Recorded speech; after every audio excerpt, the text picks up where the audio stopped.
ಈಗ ಮುಂದಿನ ಸ್ಟೋರಿಯನ್ನ ನೋಡೋದಾದ್ರೆ, ಟೂರಿಂಗ್ ಟಾಕೀಸ್ಗೆ ಅಯೋಧ್ಯೆ ರಾಮ ಮಂದಿರವನ್ನ ಹೋಲಿಕೆ ಮಾಡಲಾಗಿದೆ. ಯಾರು ಹಾಗಾದ್ರೆ ಹೋಲಿಕೆ ಮಾಡಿದ್ದು ಗೊತ್ತೇ ಇದೆ ನಿಮಗೆ, ಸಚಿವ ಕೆ ಎನ್ ರಾಜಣ್ಣ ಅಂಥದ್ದೊಂದು ಸ್ಟೇಟ್ಮೆಂಟ್ ಕೊಡ್ತಾರೆ. ಅಯ್ಯೋ ರಾಮಲಲ್ಲಾ ಮೂರ್ತಿ ನೋಡ್ತಾ ಇದ್ರೆ ಟೂರಿಂಗ್ ಟಾಕೀಸ್ ಅಲ್ಲಿ ಇಟ್ಟಂತ 2 ಗೊಂಬೆ ತರ ಕಾಣಿಸ್ತಾ ಇದೆ. ನಾನು ಹೋದಾಗ ಟೂರಿಂಗ್ ಟಾಕೀಸ್ ರೀತಿನೇ ಇತ್ತು, ಅದು ದೇವರನ್ನೇ ಟೂರಿಂಗ್ ಟಾಕೀಸ್ ಅಂದಿಲ್ಲ ಅಂತ ಈಗ ಕೆ ಎನ್ ರಾಜಣ್ಣ ಅದಕ್ಕೊಂದಷ್ಟು ಸ್ಪಷ್ಟನೆ ಕೊಟ್ಟಿದ್ದಾರೆ. ನನ್ನ ಹೇಳಿಕೆಯಿಂದ ಹಿಂದೆ ಸರಿಯೋ ಮಾತಿಲ್ಲ ಅಂತಲೂ ಹೇಳಿದ್ದಾರೆ.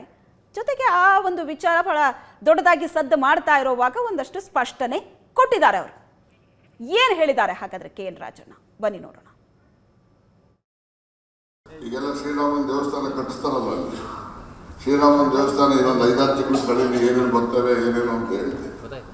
ಯಾವತ್ತೂ ಕೂಡ ಶ್ರೀರಾಮ ಎಲ್ಲ ಜನರನ್ನು ಕೂಡ ಆಶೀರ್ವದಿಸ್ತಕ್ಕಂಥವ್ರು. ಅದಕ್ಕೋಸ್ಕರ ರಾಮರಾಜ್ಯದ ಕಲ್ಪನೆ ಬಂದಂಥದ್ದು. ಈಗ ಅದು ಬಿಜೆಪಿ ಶ್ರೀರಾಮನ ಮೋದಿ ಶ್ರೀರಾಮನ ನೋಡೋಣ ಅದೇನಾಗ್ತದೆ. ನಮ್ಮೂರಲ್ಲಿ ಸುಮಾರು 100 ವರ್ಷಗಳ ಇತಿಹಾಸದ ಶ್ರೀರಾಮನ ದೇವಸ್ಥಾನಗಳಿದ್ದಾವೆ. ಹೆಚ್ಚು ಪಾವಿತ್ರತೆ ಇರ್ತಕ್ಕಂಥ ದೇವಸ್ಥಾನಗಳಿದ್ದಾವೆ.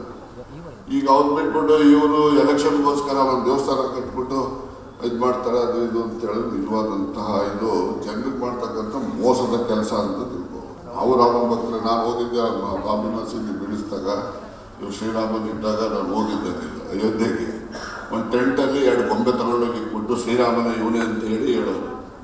ನಾವು ನಮ್ಮೂರಲ್ಲೆಲ್ಲ ರಾಮೇಶ್ವರ ಕೊಳ್ಳಿಗೆ ಹೋಗಿ ದೇವಸ್ಥಾನದಲ್ಲಿ ಒಳಗಡೆ ಹೋದರೆ ನಮ್ಗೆ ಆ ದೇವಸ್ಥಾನದಲ್ಲಿ ಕಾಲಿ ಕೂಡಲೇ ನಮಗೊಂಥರ ವೈಬ್ರೇಷನ್ನು, ಒಂದು ರೀತಿ ಅಲ್ಲಿ ದೇವರ ಬಗ್ಗೆ ಭಕ್ತಿ ವಿಶ್ವಾಸ ಬರ್ತದೆ.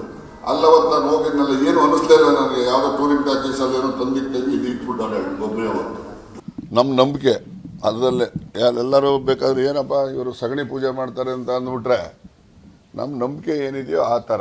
ಅವತ್ತು ಬಾಬ್ರಿ ಮಸೀದ್ ಡಿಮಾಲಿಷನ್ ಆದಮೇಲೆ ನಾನು ಅಯೋಧ್ಯೆಗೆ ಭೇಟಿ ಕೊಟ್ಟಾಗ ನಾನು ವೈಯಕ್ತಿಕವಾಗಿ ಅಲ್ಲಿ ನೋಡಿದಂಥ ಚಿತ್ರಣ ಅಷ್ಟೇ. ಅದು ಟೂರಿಂಗ್ ಟಾಕೀಸಲ್ಲಿ ಟೆಂಟ್ ಹೆಂಗೆ ಹಾಕಿರ್ತಾರೆ ಹಂಗೆ ಹಾಕಿದ್ದಾರೆ, ಅದನ್ನು ಟೂರಿಂಗ್ ಟಾಕೀಸು ಅಂತ ಹೇಳೋದನ್ನ. ರಾವಣ ಅಂತ ನಾನು ಅನ್ನಿಸ್ಕೊಳ್ಳೋಕ್ಕೆ ನಾನು ಸಿದ್ಧ ಇದ್ದೀನಿ. ಅವನಂತ ದೈವಭಕ್ತ ಯಾರು ಇರಲಿಲ್ಲ. ಇವರೆಲ್ಲ ಢೋಂಗಿ ದೈವಭಕ್ತರು ಇವರೆಲ್ಲ, ಗೊತ್ತಾ? ಯಾರು? ನಾವು ಇಬ್ಬರು ಪರ. ಸದಾ ಕಾಲ ನಾನು ಯಾವೆಲ್ಲ ಹೇಳಿಕೆ ಹೇಳಿದ್ದೀನಿ, ಹೇಳಿಕೆಗೆ ನಾನು ಬದ್ಧನಾಗೇ ಇದ್ದೀನಿ. ಯಾವ ಹೇಳಿಕೆಯಿಂದಲೂ ಹಿಂದೆ ಹೋಗುವಂಥ ಪರಿಸ್ಥಿತಿ ಇಲ್ಲ.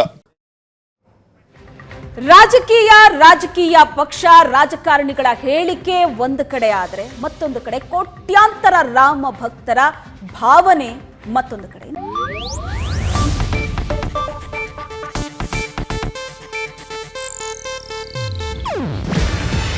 ಇದು ಏಷ್ಯಾನೆಟ್ ನ್ಯೂಸ್ ನೆಟ್ವರ್ಕ್ ಪ್ರಸ್ತುತಿ. ನೀವು ನೋಡ್ತಿದ್ದೀರಾ ಏಷ್ಯಾನೆಟ್ ಸುವರ್ಣ ನ್ಯೂಸ್.